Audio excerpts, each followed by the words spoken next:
Boleh tak kita qada salat maghrib kerana sibuk kerja? Boleh, tapi masuk neraka lah.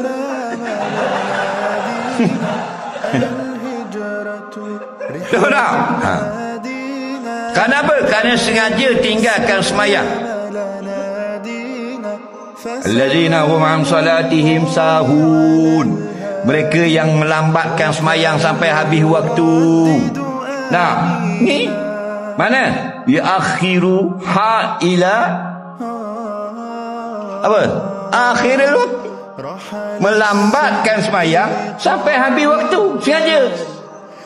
Dikira tidak semayang walaupun muqadha. Tak boleh. Qadha ni orang tertidur, orang terlupa.